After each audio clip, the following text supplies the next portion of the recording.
آج ہمارا جو نیکسٹ ٹاپک ہے وہ ہے ہمارا بریسٹ کینسر کے حوالے سے.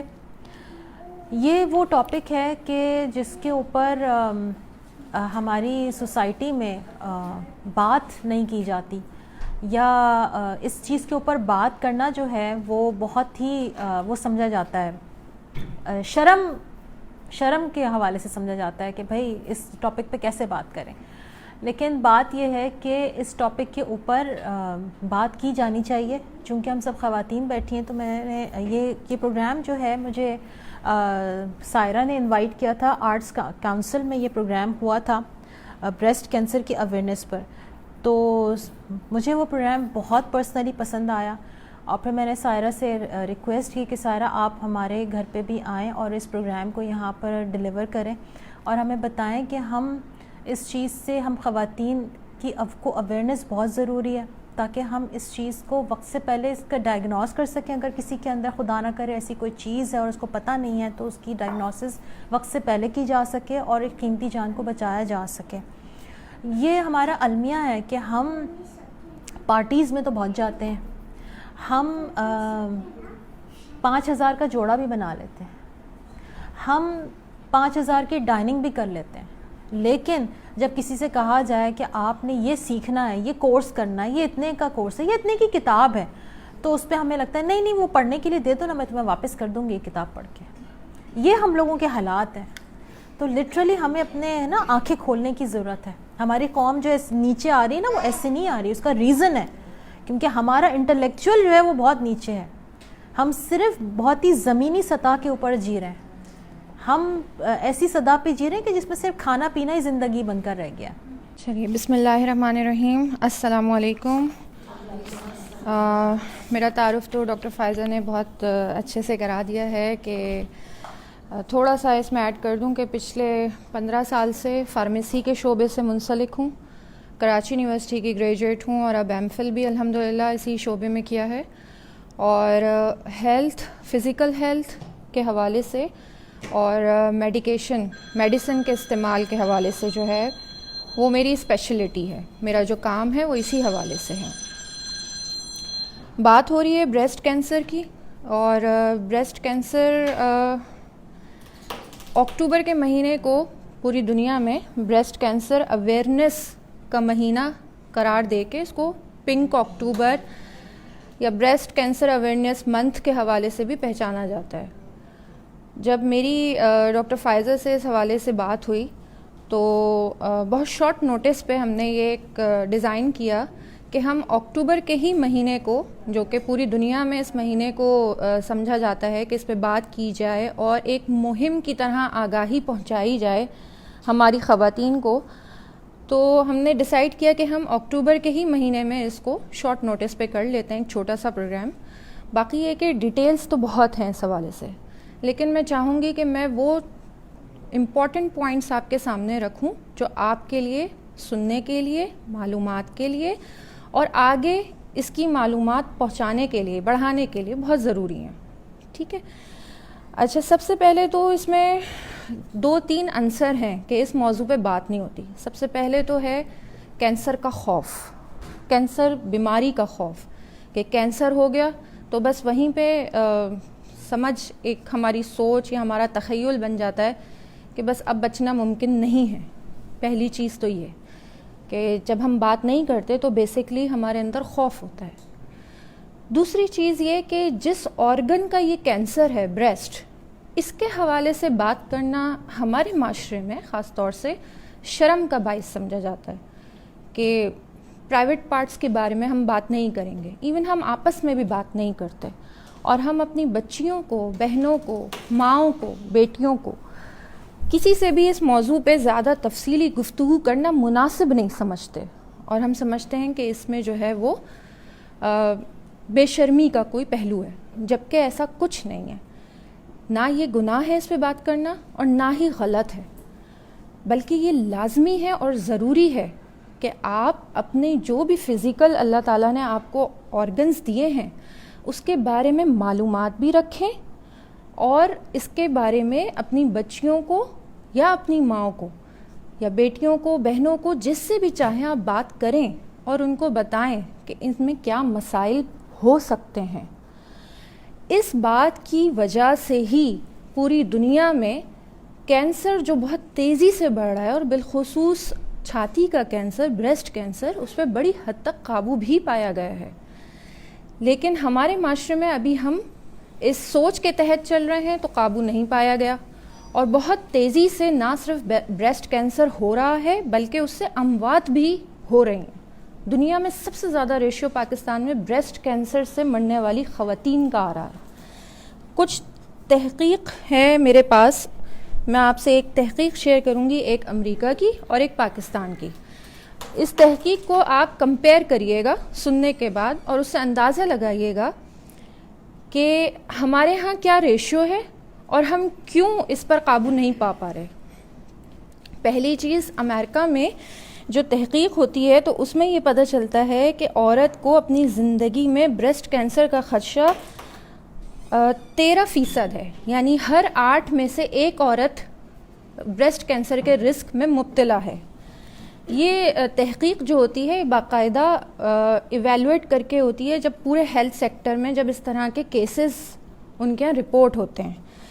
بریسٹ کینسر ہونے کے بعد اب آپ دیکھیں کہ ہر 8 میں سے ایک عورت کو ہو جاتا ہے، اور جتنی خواتین کو بریسٹ کینسر ہوتا ہے تو اس میں سے ان بریسٹ کینسر ہونے والی خواتین میں سے، یعنی ہر 39 میں سے صرف ایک کی موت واقع ہوتی ہے، اور اس کی شرح 2.6% ہے. اچھا، اس کے اندر ایک چیز اور بڑی اہم ہے، اور وہ ہے کہ بریسٹ کینسر ہونے والی خواتین کی عمر کیا ہوتی ہے. تو جو امریکہ میں تحقیق ہوئی ان کی عمر ہوتی ہے 50 سال سے اوپر کی عمر کی خواتین کو یہ بریسٹ کینسر سب سے زیادہ پایا جاتا ہے، اور 50 سال سے کم عمر کی خواتین میں اس کی شرح کم ہو جاتی ہے. اب آپ آئیے پاکستان کے ڈیٹا کی طرف. جو پاکستان کا ڈیٹا ایک تو نامکمل ہوتا ہے ہمیشہ سے، کیونکہ ہمارے ریموٹ ایریاز جو ہیں اور جو ہمارے گاؤں اور دیہاتوں کے ایریاز ہیں وہاں سے ڈیٹا کلیکٹ کرنا انتہائی مشکل ہوتا ہے. تو ایک تو اس کی وجہ سے ہمارا ڈیٹا بڑا انکمپلیٹ ہوتا ہے کہ ہم کہہ دیں کہ یہ پورے ملک پہ جو ہے وہ اس کی امپلیمنٹیشن ہوتی ہے. لیکن پھر بھی جتنی بہت تحقیق کی گئی اس میں ایشیائی ممالک میں سب سے زیادہ بریسٹ کینسر کی شکار امراض خواتین پاکستان میں پائی گئیں. 2018 میں 34,066 نئے کیسز، یعنی پرانے کیسز تو موجود ہوں گے ہی، 2018 میں 34,066 نئے کیسز رپورٹ ہوئے، اور جو اس کی شرح بنی وہ بنی ہر 9 میں سے ایک خاتون کی. مقابلہ کیا جائے تو امریکہ کے مقابلے میں ایک کم ہے، یعنی ان میں ہر 8 میں سے ایک اور ہمارے ہر 9 میں سے ایک. لیکن ہمارے یہاں جو اموات کی شرح بنتی ہے وہ 36% سے لے کے 44% تک ہے. ایک اور تحقیق کے مطابق اگر پاکستان میں 90,000 خواتین کو بریسٹ کینسر ہے تو اس میں سے 40,000 موت کا شکار ہو رہی ہیں. تو اور جو ان کی عمر تھی، جو میں آپ سے یہ پوائنٹ بھی ڈسکس کرنا چاہتی ہوں کہ جو ان کی عمر تھی وہ تھی 40 سے 50 سال کی درمیانی عمر جو ہوتی ہے.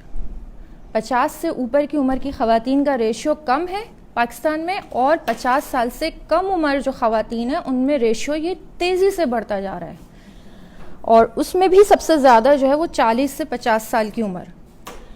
بات یہی ہے، یہ جب ڈیٹا کلیکٹ کیا جاتا ہے یا جو تحقیق کی جاتی ہے اس کا جو بھی آؤٹ پٹ نکلتا ہے اس میں جو آخری کنکلوژن ہے وہ یہی ہے کہ پاکستان میں بریسٹ کینسر پھیل تو رہا ہے لیکن بریسٹ کینسر کی تشخیص اور علاج بر وقت نہیں ہو رہا. ٹھیک، اور اس کا جو ریزنز فائنڈنگ پیچھے سے نکالی گئی وہ یہی تھیں. کنکلوژن میں جو ہمیں پتہ چلا وہ یہی تھی کہ ہمارے یہاں کی خواتین اس موضوع پہ بات کرنا پسند ہی نہیں کرتی، سننا ہی پسند نہیں کرتی، جاننا ہی نہیں چاہتی، اور ان کو معلوم ہی نہیں کہ ان کو اپنے آپ کو کیسے اس بیماری سے پہلے ہی آگاہ ہونا ہے، یا کون سے ایسے سائنز اینڈ سمٹمز ہیں جس کو دیکھ کے انہوں نے فوراً اپنے معالج سے رابطہ کرنا ہے. تو آج جو ہم بیٹھے ہیں یہاں پر اس بات کو ڈسکس کرنے کے لیے وہ یہی 2-4 چیزیں ہیں کہ آپ کو پتہ ہونا چاہیے کہ آپ کے بریسٹ میں یا چھاتی میں اگر کسی قسم کی تبدیلی ہو رہی ہے وہ کون سی تبدیلیاں ہیں جن کو آپ دیکھ کے فوری طور پہ اپنے معالج سے رابطہ کریں.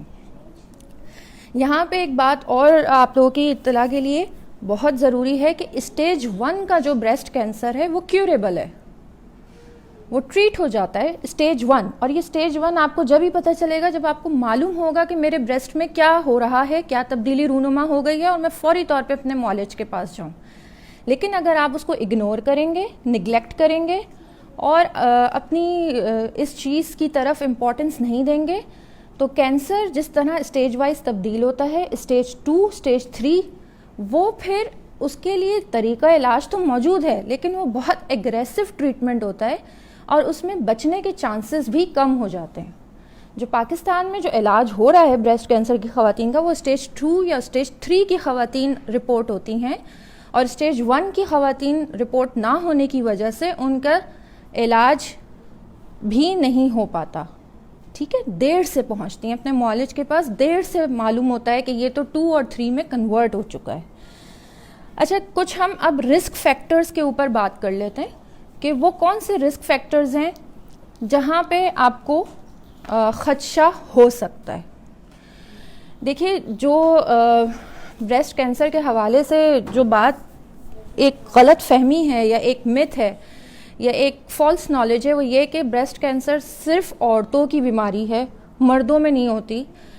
لیکن یہ مردوں میں بھی ہوتی ہے, پائی جاتی ہے, کیونکہ بریسٹ نہ صرف عورت میں ہوتے ہیں بلکہ مردوں میں بھی ہوتے ہیں. ہاں, فرق یہ ہے کہ اس میں بریسٹ کینسر ہونے میں مردوں میں تناسب بہت کم ہے, یعنی 1 لاکھ مردوں میں سے کوئی 1 مرد.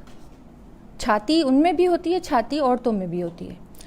یہ جو غیر معمولی فرق ہے, بریسٹ تو موجود ہے, بریسٹ کینسر کا بھی خدشہ ہے لیکن عورتوں میں زیادہ ہے اور مردوں میں کم ہے. اس کا ریزن ایک ہارمون ہے ہماری فیمیل باڈی کے اندر اور اس کا نام ہے ایسٹروجن, ایسٹروجن ہارمون. تو اب آپ کا جو ٹارگٹ کیمیکل ہے آپ کی باڈی میں اور کسی بھی پروڈکٹ کے اندر اگر ایسٹروجن موجود ہے تو اب آپ سمجھ لیجئے کہ آپ نے اس سے اوائڈ کرنا ہے. باڈی کے اندر اللہ تعالیٰ نے عورتوں کو خصوصی طور پہ یہ ہارمون دیا ہے کیونکہ یہ آپ کے فیمیل سیکس کریکٹرز کو پروڈیوس کرتا ہے. ٹھیک ہے, جس میں چھاتی کا بننا, جس میں اووریز کا نارمل طریقے سے کام کرنا, بچوں کی کنسیونگ, پھر اس میں ماں کا دودھ بننا. تو یہ ایسٹروجن ہارمون یہ اپنا رول پلے کرتا ہے, تو یہ ہونا بہت ضروری ہے. لیکن جب یہ ہارمون اپنے لیول سے اوپر ہو جاتا ہے تو پھر چھاتی کے سرطان کا خدشہ بڑھ جاتا ہے. پھر جینیٹک فیکٹرز بھی ہیں کہ آپ کے جینز میں کوئی میوٹیشن ہو گئی ہے تو اس کی وجہ سے بھی چھاتی کا کینسر, خاص طور سے جو جین چھاتی کے کینسر کا سبب ہے اس کے اندر میوٹیشن کا ہو جانا ڈائریکٹ کینسر کا باعث بن جاتا ہے. تیسری چیز ہے خاندان میں کسی اور عورت کا بریسٹ کینسر میں مبتلا ہونا, جیسے آپ کے کسی قریبی رشتہ دار کا, تو آپ کے اندر اس کا رسک بڑھ جائے گا. ٹھیک, 40 سال سے زیادہ عمر کی خواتین میں کینسر کا رسک بڑھ جاتا ہے. الکوہل کا استعمال جو کہ ہمارے یہاں نہ ہونے کے برابر ہے لیکن چونکہ تحقیق بتاتی ہے اس لیے بتانا ضروری ہے. غذاؤں کا استعمال جو کہ بہت اچھے طریقے سے بھی ڈاکٹر فائزہ نے آپ کو بتایا کہ جب ہم شکم پروری کی جیسی عادت میں مبتلا ہو جاتے ہیں تو پھر ہم اس بات کو نہیں سوچتے کہ یہ غذا ہمارے لیے صحت مند بھی ہے یا غیر صحت مند ہے. تو غیر صحت مند غذاؤں کا استعمال. اچھا, 40 سال سے عمر کی جو خواتین میں رسک بڑھتا ہے وہ بیسکلی بڑھتا ہے مینوپاز جو عمل ہے جس میں مینسز رک جاتے ہیں. اس دوران ایسٹروجن ہارمون کی کارکردگی بہت تو اس کی وجہ سے آپ کے باڈی کے اندر بریسٹ کینسر کا خدشہ بڑھ جاتا ہے. تو مینوپاز جو فیز ہے اس فیز میں سے نکلتے وقت یا اس فیز میں آتے وقت یا اس فیز کو گزارتے ہوئے بھی کینسر کے بڑھنے کا خدشہ ہو جاتا ہے. وہ خواتین جو اپنی زندگی میں اورل کانٹراسیپٹیوز لیتی رہیں, برتھ کنٹرول پلز, ان میں بھی یہ خدشہ بڑھ جاتا ہے کیونکہ وہ ٹوٹلی ہارمون سے بنی ہوئی ہوتی ہیں. ایسٹروجن پروجسٹرون ہارمون کی ہوتی ہیں, 2 طرح کی آتی ہیں. تو اورل کانٹراسیپٹیو بھی ایک ریزن ہے. پھر اس کے ساتھ ساتھ جب آپ مینوپاز کے بعد مختلف قسم کی شکایات لے کے اپنی گائناکالوجسٹ کے پاس جاتے ہیں تو وہ بعض اوقات ایسا ہوتا ہے کہ آپ کی gynaecologist hormone replacement therapy HRT کہتی ہے کہ آپ اپنے ہارمونز کو ریپلیس کرا لیجئے. یہ ایک طرح کی تھراپی ہوتی ہے جو کہ مینوپاز کے بعد اکثر ویسٹ میں زیادہ تر یہ خواتین کرا رہی ہوتی ہیں, کیونکہ مینوپاز کے بعد آپ کے فیشل فیچرز میں آپ کے آپ کے جوڑوں کا درد ہو رہا ہے, آپ کو کارڈیک پرابلمز ہو رہے ہیں, آپ کے چہرے پہ بال آ رہے ہیں, یہ ساری چیزیں وہ فیچرز آ جاتی ہیں جو آپ کو ناپسند ہوتی ہیں, ناگوار ہوتی ہیں. تو اس میں ہارمون ریپلیسمنٹ تھراپی کرا کے لانگ ٹرم کے لیے ان ساری چیزوں کو جو ہے وہ روک دیا جاتا ہے. تو اس طرح کی تھراپی لینے والی خواتین میں بھی بریسٹ کینسر کا چانس بڑھ جاتا ہے. ارلی پریگننسی, بہت کم عمر میں پریگننسی, لیٹ پریگننسیز 45 یا 40 سال کے قریب جو پریگننسیز ہوتی ہیں وہ, یا زندگی میں کبھی پریگننسی نہ ہوئی ہو, ان خواتین میں بھی بریسٹ کینسر کا چانس بڑھ جاتا ہے. اسموکنگ کرنے والی خواتین میں بھی بڑھ جاتا ہے. جو خواتین ورزش نہیں کرتی ان میں بھی اس کا چانس بڑھ جاتا ہے. اور سب سے آخر میں جو خواتین اوور ویٹ ہوتی ہیں یا اوبیسٹی یا ان کا BMI نارمل سے زیادہ ہوتا ہے, ان میں یہ رسک بڑھ جاتا ہے. تو یہ تمام رسک فیکٹرز ہیں, اور اگر آپ ان کو ایک دفعہ لائن اپ کر لیں تو آپ کو سمجھ آئے گا کہ اس میں سے بہت سارے تو ہمارے اپنے ہاتھ میں ہیں جن پہ ہم کام کر کے اپنے رسک فیکٹرز کو ریڈیوس کر سکتے ہیں.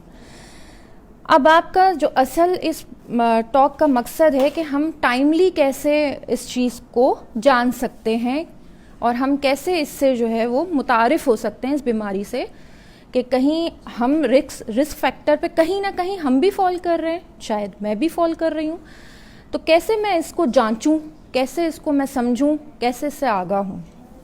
2-3 چیزیں ہیں, اگر آپ اپنی زندگی میں وہ نوٹ کرتے رہیں تو پھر آپ کو ایگزامن کرنے میں کوئی مشکل درپیش نہیں ہوگی. سب سے پہلے تو آپ اپنی لائف سٹائل میں یہ دیکھتے ہیں کہ اگر آپ ہر وقت تھکے ہوئے رہتے ہیں یا ہر وقت بخار میں مبتلا رہتے ہیں یا ہر وقت کھانسی رہتی ہے تو اپنے معالج سے رابطہ کر لیجئے, ٹھیک ہے. یا آپ کا وزن جو ہے بہت تیزی سے بڑھا یا کم ہوا تو بھی اسی طرح 10-12 kg جو آپ کا وہ 10-15 دن کی پریکٹس میں کچھ کم ہو گیا ہے تو آپ یہ دیکھیں کہ یہ اتنا تیزی سے لاس کیوں ہو رہا ہے, تو اس پہ آپ اس کو نظر انداز نہ کریں. تیسرا یہ کہ آپ کے بریسٹ میں کوئی فرق نہ ہو. بعد میں دیکھ لیں جی. پھر اس کے بعد آپ کے جو دونوں چھاتیوں کا جو شیپ ہے وہ کہیں اور سے بگڑا ہوا نہ ہو, مطلب ایک چھاتی میں کچھ بگاڑ ہے ایک میں بگاڑ نہیں ہے, کوئی سویلنگ ہو رہی ہو یا بلجنگ ہو رہی ہو, ایک طرف سے ابھار جو ہے وہ زیادہ ابھر گیا ہے ایک طرف سے ابھار کم ابھرا ہوا ہے, یا اندر کی طرف نپلز جو ہیں وہ اندر کی طرف دبے ہوئے نہ ہوں, بہت زیادہ بالکل ہی اندر گئے ہوئے ہوں, اور یا پھر ان کے اوپر چھاتیوں کے اوپر کوئی اسکریچ, کوئی ریش اور ریڈنس, سورنس جسے کہتے ہیں سوزش, یہ آبزرو کرنی ہے شیشے میں. جب آپ یہ دیکھیں کہ چیزیں نارمل ہیں تو اب دوسرا سٹیپ یہ ہے کہ آپ اپنے دونوں ہاتھ اوپر کر لیں. اب آپ نے دونوں ہاتھ اوپر کر لیے, اب آپ اپنی چھاتی کو پھر سے شیشے میں اسی طرح دیکھیں, اور اس میں خاص طور سے یہ چیز دیکھنی ہے کہ آپ کی چھاتیوں سے کوئی لکوڈ, نپل سے کوئی لکوڈ تو باہر نہیں آ رہا, چاہے وہ پانی, دودھ, بلڈ, کوئی پس, کوئی ایسی چیز جو کہ غیر معمولی ہے وہ آپ کو ایک دم نظر آئی ہو تو آپ اس کو آبزرو کریں, ٹھیک ہے. تیسرے سٹیپ پہ آپ نے کرنا یہ ہے کہ اب آپ لیٹ جائیں اور لیٹ کے اپنا ایک ہاتھ سر کے نیچے رکھیں اور دوسرے ہاتھ کی یہ 4 انگلیاں, ان 4 انگلیوں کی ٹپ سے اب آپ اپنے بریسٹ پہ اس کو موو کریں. یہ میں آپ کو تصویریں بعد میں شیئر کروں گی اس کی, ٹھیک ہے, کہ کیسے کرنا ہے. فی الحال تو یہ ہے کہ آپ نے اپنا لیٹ کے اپنا ہاتھ یہاں سر کے نیچے رکھا اور اپنے دوسرے ہاتھ کی 4 انگلیاں لے کے, یعنی یہ آپ کا الٹا ہاتھ ہے, اس سے آپ دائیں بریسٹ کو پریس کریں, فیل کریں. پورا فیل کرنے کے لیے 3 طریقے ہیں. ایک ہے سرکولر, یعنی نپل سے شروع کریں اور آہستہ آہستہ پورے بریسٹ پہ اس کو گھماتے جائیں, ٹھیک. دوسرا اوپر سے نیچے کی طرف موو کریں اور پھر